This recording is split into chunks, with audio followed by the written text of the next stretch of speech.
송은재TV 시작합니다. 예상했던 대로 한동훈 얘기가 매일같이 나오고 있습니다. 지금 여권에서, 국민의힘에서, 또 윤석열 정부에서 가장 중요한 것은 정치 일정에 있어서 윤석열 정부 성공의 가장 결정적인 것은 총선입니다. 2024년 총선. 총선에서 과반을 확보할 수 있느냐 없느냐.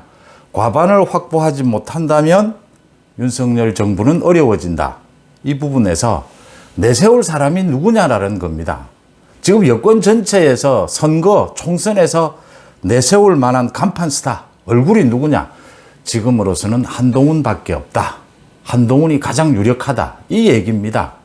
자, 그러면 한동훈을 법무부 장관에 검찰 지금 나오고 있는 서울중앙지검도 있고 검찰총장도 있고 한동훈이 검사 출신이니까 가장 검찰총장을 하고 싶지 않았겠습니까?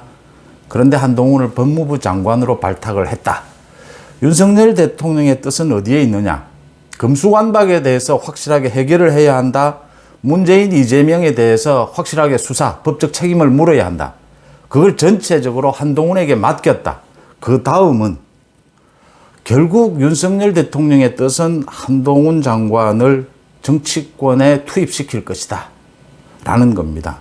윤석열 대통령의 이 기획, 구도대로 한동훈 장관이 지금 여권에서는 국민의힘 지지층이나 국민들의 가장 큰 관심, 가장 큰 지지율을 받고 있습니다. 아주 짧은 시기에.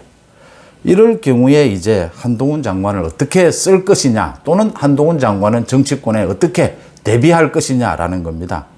세 가지가 이야기가 나오고 있습니다. 하나는 아예 전당대회에 출마를 해서 당대표를 맡기자.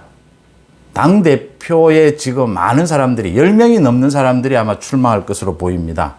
당대표에서 가장 큰 변수는 두 가지죠. 하나는 유승민이 출마하는 것을 누가 어떻게 막을 수 있을 것이냐.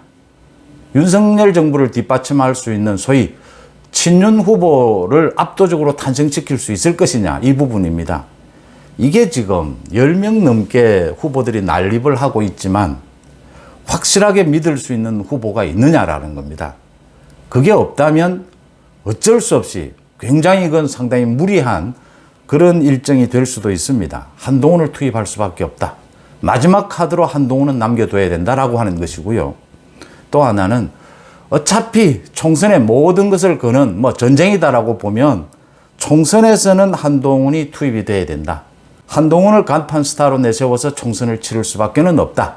중도로의 확장, 보수를 확실하게 묶어내고 중도로에 확장할 수 있는 간판 스타 카드는 한동훈이다.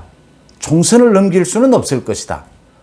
그런데 한동훈이 지금 이 국민의힘 지지층 여권에서 차기 대선 후보 1위를 달리고 있습니다. 상당히 압도적인 1위죠.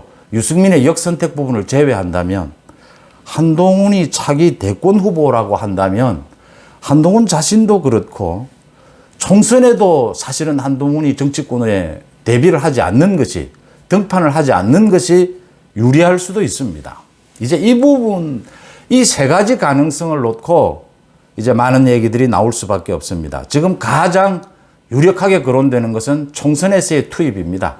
총선에서 한동훈 장관이 간판 스타로 나서서 특히 수도권, 중도로의 확장에 한동훈 장관이 확실한 역할을 해줄 것이다. 해야 한다. 지금 이런 이야기들입니다. 조수진을 비롯해서 많은 의원들이 이야기를 합니다. 그러니까 유상범도 그 이야기를 했고, 유상범이 윤석열 대통령의 지지율이 40% 이상이면 한동훈이 총선에 투입될 것이다 라고 했는데, 이건 아마 윤석열 대통령, 윤석열 정부에 대한 지지율을 좀 올려야 한다라는 부분에 중점이 있다. 지지율이 40%가 나오지 않아도 한동훈은 투입이 돼야 된다라고 하는 부분입니다. 많은 사람들이 얘기를 합니다. 김종인 전 비대위원장도 나와서 이야기를 하고, 김종인 전 비대위원장은 윤석열 정부에 대해서 비판을 넘어서 상당히 비난 수준이기 때문에 고려할 가치가 없다 이렇게 보이고요.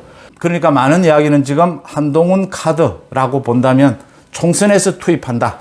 총선의 간판 스타로 투입한다라는 것이고, 제가 상당히 오래전부터 이 부분은 말씀을 드렸는데, 한동훈을 전당대회에 당대표 경선에부터 투입을 해야 할지도 모른다라고 하는 것입니다.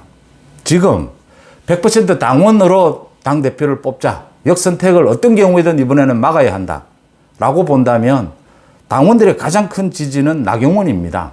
그런데 지금 나경원은 여러 가지 일들을 맡고 있습니다. 또 최근에 부상하고 있는 인물이 정진석입니다. 정진석 비대위원장입니다. 그런데 정진석은 비대위원장입니다. 나경원 전 의원이 지금 저출산 고령화 부위원장을 맡았죠. 또 장관급이죠. 기후환경대사를 맡겼습니다. 물론 기후환경대사나 저출산 부위원장 모두 비상근직입니다. 또 당대표에 출마할 수 있습니다. 그렇지만 이런 일들을 맡고 있는 나경원 전 의원이 당권에 도전한다 라고 하는 부분은 할 수 없는 것은 아니고 가장 큰 지지율을 받고 있기 때문에 할 가능성이 여전히 남아 있습니다. 그런데 당장은 기후환경대사라든지 지금 윤석열 정부에서 맡긴 이 장관급입니다. 저출산 부위원장은 부총리급입니다. 이런 일들을 당장은 일단은 해야 한다. 정진석 같은 경우에도 비대위원장이 곧바로 전당대회에 출마를 한다?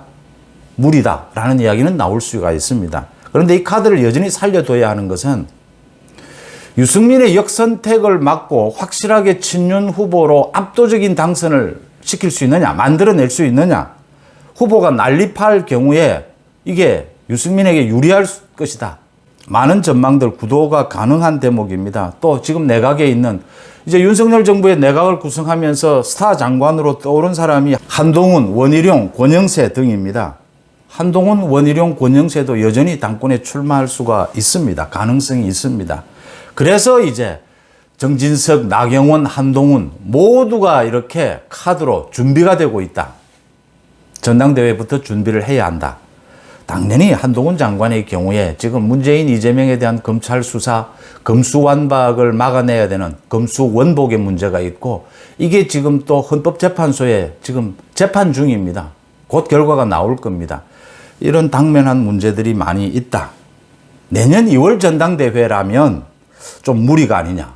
정진석도 무리고 한동훈도 무리고 나경원도 무리일 것이다. 하지만 지금 상당히 유력하게 거론되고 있는 내년 4월 전당대회 또는 4월 이후로 전당대회가 미뤄진다면 당협 정비가 우선이 되고 당협을 정비하는 데 시간이 많이 걸린다면 얘기는 달라진다라고 하는 겁니다. 아예 처음부터 당을 추스르고 이준석으로 인해서 굉장히 혼란을 겪은 여당을 추스르고 이 공천부터를 맡겨서 2024년 총선을 대비한다. 당을 정비하고 공천도 맡기고 2024년 총선 그 승부를 모두 맡긴다. 다음 전당대회 당대표에게. 그럴 경우에 한동훈 카드, 다시 주제로 돌아오겠습니다. 한동훈 카드를 어떻게 활용하는 것이 좋으냐. 총선에 한동훈을 활용하는 것이 거의 기정사실이라면 아예 지금 물론 구도 싸움을 봐야 합니다. 구도 싸움을 보고 마지막 카드로 전당대회에 당권 경쟁에 한동훈 카드를 살려둬야 한다. 마지막까지 한동훈 카드가 거론이 될 수밖에 없는 대목이다. 나경원, 정진석 마찬가지입니다. 그럴 가능성이 충분하다는 점에서 한동훈 얘기는 제가 말씀을 드렸다시피 앞으로 계속 더 많이 나오고 커져갈 것이다. 만약 한동훈이 전당대회에 나오지 못하고 나오지 않고 또 총선에도 나오지 않고 대권으로 바로 가는 이런 경우라고 하더라도 지금 여권에서 가장 언론에 또 많이 거론되어야 될 사람은 한동훈이다. 가장 국민들의 많은 관심을 받고 있고 당원들의 가장 큰 지지를 받고 있기 때문입니다. 한동훈을 자주 이야기해서 윤석열 정부 여권에 나쁠 것은 없다라고 하는 부분입니다. 여러분들은 어떻게 보십니까? 송은재 TV 마칩니다. 고맙습니다.